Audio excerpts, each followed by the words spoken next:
know from data that employee disengagement has existed for decades. Based on the data, I don't believe it's getting any better. In fact, I potentially think it's getting worse.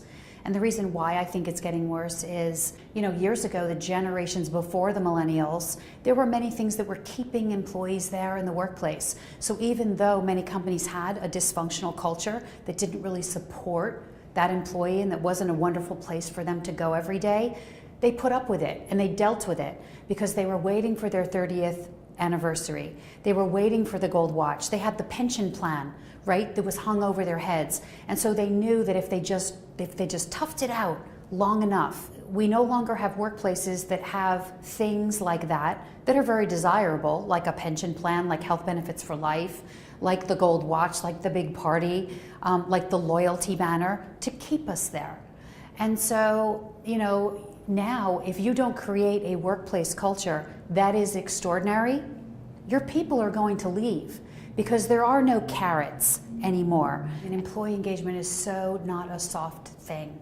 There is so much data that exists that proves the correlation between employee engagement and profitable revenue growth. So we know that the most successful companies in the world from a revenue generation standpoint and the companies that are growing the fastest have the highest levels of employee engagement.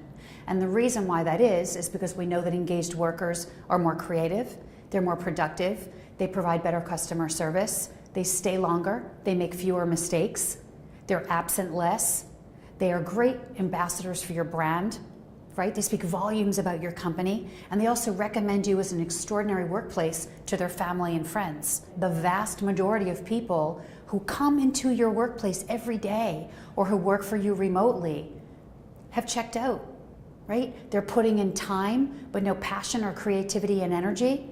They're not giving you the best that they have to give. They're not giving you any discretionary effort. They don't trust your senior leaders. They're not emotionally connected to your organization. And all of these things play out in terms of your bottom line. And that's what they're impacting.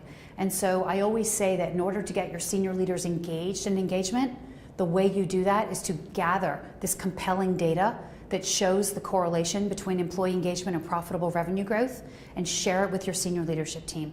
And that is the best way to light a fire beneath them to get them on the employee engagement journey with you as HR internal communications professionals.